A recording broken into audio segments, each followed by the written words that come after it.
Muito boa noite, queridos amigos, queridos companheiros nessa nossa estrada evolutiva. Boa noite, minha querida. Boa noite, meu amor. Boa noite com uma alegria muito grande que nós estamos aqui e é com essa mesma alegria que nós convidamos vocês a estar conosco nesse Evangelho no Lar.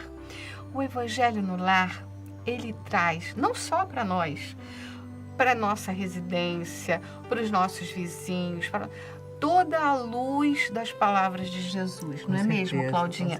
Essa luz, ela se espalha, né? É um farol. Então, chamem as pessoas, ou se você não tiver quem chamar, faça, porque com certeza essa luz vai chegar. Não esqueça de colocar a sua aguinha, para eles poderem colocar os remedinhos necessários. Com certeza. Tá bom? Os nossos suplementos. Sejam muito bem-vindos. Nós vamos ler do livro Monte Acima, de Francisco Cândido Xavier, pelo Espírito Emmanuel. O título é Alguns e Nós. Nunca influenciaremos a todos, mas sempre influenciaremos alguns. Reflitamos no assunto, revendo o que transmitimos. A descrença suscita a descrença. A dúvida gera a dúvida. O desânimo sugere o desânimo. A tristeza espalha a tristeza. A fé atrai a fé. A esperança acende a esperança. A bondade cria a bondade. O amor estende o amor. Então, com certeza, não poderemos influenciar a todas as pessoas, porque não é possível, né? Cada um de nós tem uma individualidade.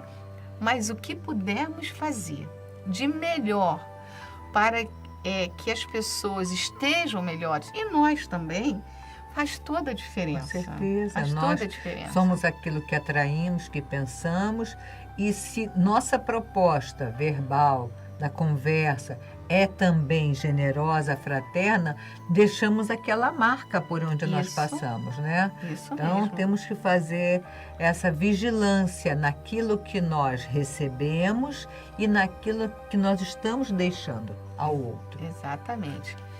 Então, muito obrigada pelo Chico, pelas leituras de Emmanuel, que sempre são, assim, pérolas na nossa caminhada.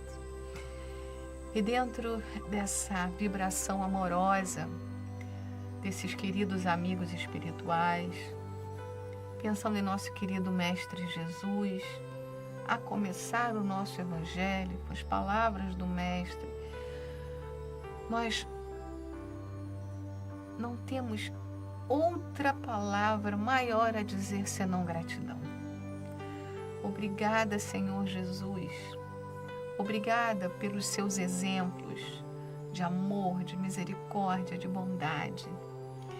Que essas palavras que serão lidas daqui a pouco no Evangelho possam soar a todos os nossos corações.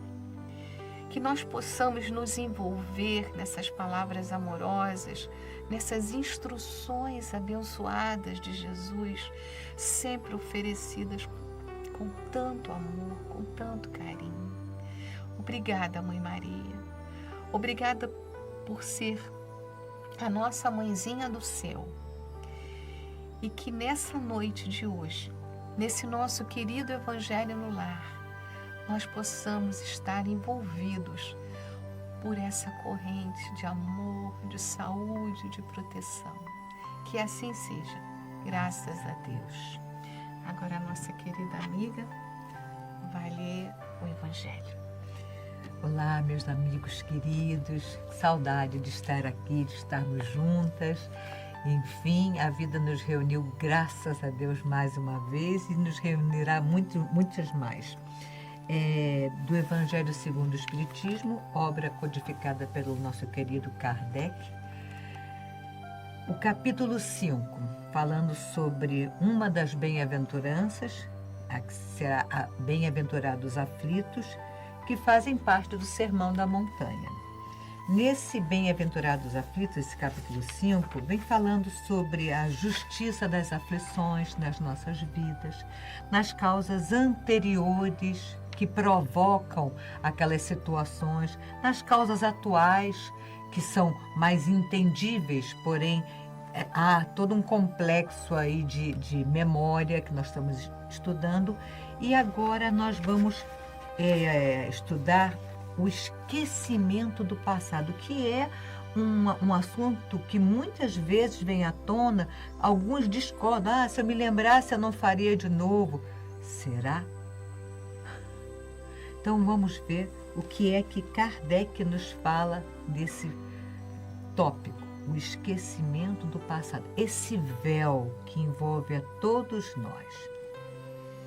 Em vão se objeta que o esquecimento constitui obstáculo a que se possa aproveitar das experiências de vidas anteriores. Havendo Deus entendido de lançar um véu sobre o passado, é que há nisso vantagem. Com efeito, a lembrança traria gravíssimos inconvenientes. Poderia, em certos casos, humilhar-nos singularmente, ou então exaltar-nos o orgulho, e assim entravar o nosso livre-arbítrio. Em todas as circunstâncias, acarretaria inevitável perturbação nas relações sociais. Frequentemente, o espírito renasce no meio em que já viveu, estabelecendo de novo relações com as mesmas pessoas, a fim de reparar o mal que lhes haja feito. Se reconhecesse nelas as quem odiara, quiçá o ódio se lhes despertaria mais uma vez no íntimo. De todo modo, ele se sentiria humilhado em presença daqueles a quem houvesse ofendido.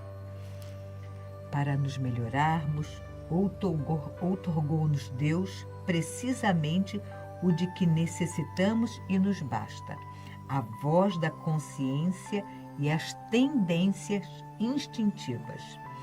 Priva-nos daquilo que nos seria prejudicial. Ao nascer, traz o homem consigo o que adquiriu. Nasce qual se fez. Em cada existência tem um novo ponto de partida. Pouco lhe importa saber o que foi antes. Se vê punido, é que praticou o mal. Suas atuais tendências mais indicam o que lhes resta a corrigir em si próprio. E é nisso que deve concentrar-se toda a sua atenção.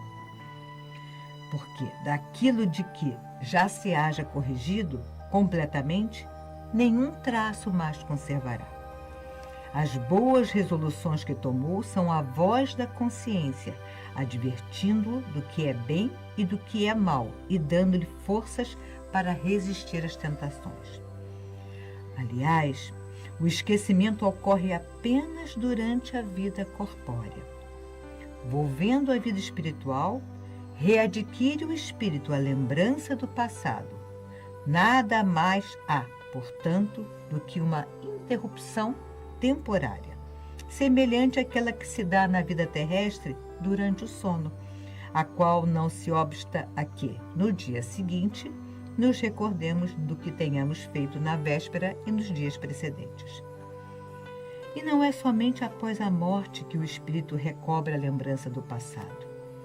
Pode-se dizer que jamais a perde, pois que, como a experiência o demonstra, mesmo encarnado, adormecido o corpo, ocasião em que goza de certa liberdade, o espírito tem consciência de seus atos anteriores.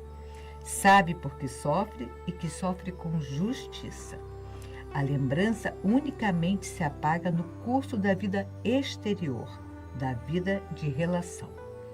Mas, na falta de uma recordação exata que lhe poderia ser penosa e prejudicá-lo nas suas relações sociais, forças novas aure ele nesses instantes de emancipação da alma, se os sabe aproveitar.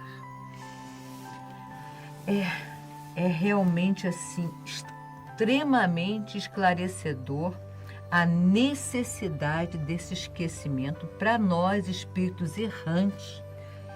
Porque vocês imaginem, se ele aqui afirma que normalmente nós nascemos no mesmo meio em que vivemos, com a finalidade de nos reajustarmos, é claro. Essa é a proposta. Se nós não conseguimos terminar aquela tarefa, precisamos repetir aquela classe, certo? Então, temos que ressignificar os nossos sentimentos, as nossas propostas e as nossas atitudes. Por isso, a necessidade de reencarnação naquele grupo de espíritos que precisam se ressarcir.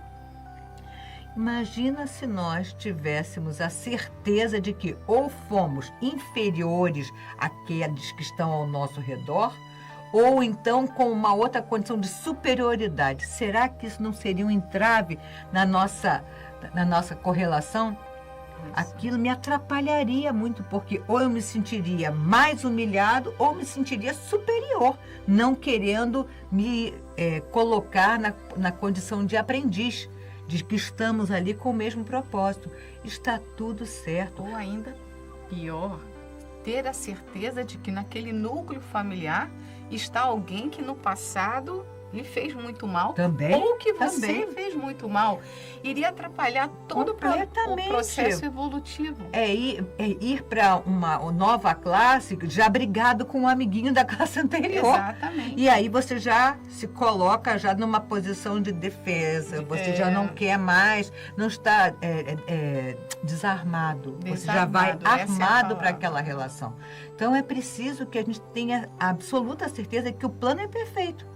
Esse esquecimento temporário nos coloca numa condição de igualdade que facilita as nossas decisões, todas elas baseadas no nosso livre-arbítrio. E é importante que fala da consciência. A nossa consciência tem a intuição de tudo aquilo que nós precisamos melhorar. Sim. É a mão de Deus, né? É a semente divina que habita em nós que nos dá aquela intuição de que isso eu não devo fazer. Um alerta, aqui né? eu devo melhorar. É ouvir, é uma frase batida, ouvir a voz da consciência. Sim, é verdade. E ele fala aqui muito sobre o período do sono, né? Onde nós estamos nesse desprendimento, ainda ligados ao nosso cordão de prata, mas com muito mais mobilidade e podendo ir a alguns lugares onde a nossa consciência vai ser reforçada, para nós podermos estudar, sermos informados de determinadas situações, de acordo com o nosso grau de mais espiritualidade ou não. Algumas vezes nos recordamos, outras vezes não. Mas nós somos sempre orientados. Sim. E existe um ditado muito interessante, aprendido num desses estudos, que corriqueiramente nós falamos: me diga com quem andas que eu te direi quem és, né? Aqui, dentro da visão espírita, eles dizem: me diga com que tu sonhas que eu te direi quem fostes. Porque as nossas memórias são ativadas. Então vamos ficar atentos para que a gente possa perceber que está tudo perfeito. O plano de Deus é perfeito e é sempre para dar certo. Se existe a necessidade desse esquecimento temporário, como ele fala aqui, é para que nós possamos estar numa condição fraterna e não de combate. É sempre de ajuste, reajuste e nunca de guerra. Exatamente. Agora a nossa prece final, né? Meus queridos, mais uma vez, nós aqui, junto ao Evangelho do Senhor Jesus, esse livro, esse tesouro, esse código de moral e ética, de boa conduta, de esclarecimento e de alerta, que precisamos, tanto quanto a água para o corpo é o Evangelho para a alma. Nós precisamos, necessitamos dessas orientações diariamente. O nosso espírito ainda tem uma dificuldade muito grande de correlacionar conhecimento com atitude. Então é preciso que a gente adquira cada vez mais esse conhecimento do Evangelho para podermos transformá-lo nas atitudes que tantos vão fazer com que nós possamos nos elevarmos moralmente, espiritualmente, crescermos nessa escala evolutiva. Então, Senhor Jesus, amigos espirituais, agora cada um no seu lar, cada um com a sua família, ou mesmo que aparentemente só. Que esses lares possam ser inundados de luz, dessa luz do amor, do Evangelho do Senhor Jesus. Que eles possam receber essa carga amorosa que remove os miasmas, que faz com que a gente respire melhor, que as ideias surjam muito mais claras nas nossas mentes, nas nossas almas, o nosso olhar se dilata. Graças a Deus, nós entendemos que essa luz, ela se faz dentro de nós. Por isso, nos tornamos seres mais luminosos. A iluminação vem do Evangelho, mas ela é retida e brilha através de todos nós. Então, que esses lares luminosos, brilhantes, cheios dessa energia amorosa que o Evangelho do Senhor Jesus nos traz, possam contagiar todos aqueles que ali estão participando do culto do Evangelho no lar. É um tesouro, é uma dádiva, é um legado e é uma bela herança que nós devemos deixar para aqueles nossos descendentes. O exemplo de trazer para dentro da sua casa, do seu lar, o Evangelho do Senhor Jesus. É muito bom nós estarmos aqui estudando, conversando com vocês, entre nós, ouvindo e sabendo que, como foi lido no início, a nossa proposta é levar esperança, é levar felicidade, é levar bom ânimo, porque tudo aquilo que nós desejamos e trabalhamos e nos dedicamos a fazer, nós também recebemos. É a lei da afinidade, como ela leu no início. Se oferecemos esses sentimentos mais nobres, nós também partilhamos disso. Então, até por sabedoria, haja no bem.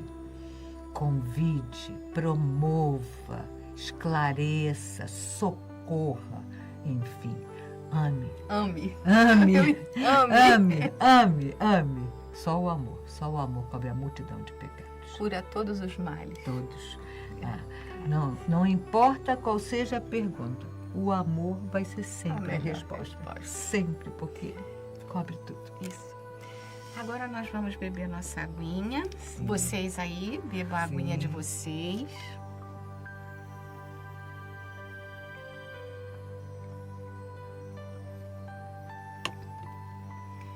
Paz e bem. Paz e luz. Paz, muita paz.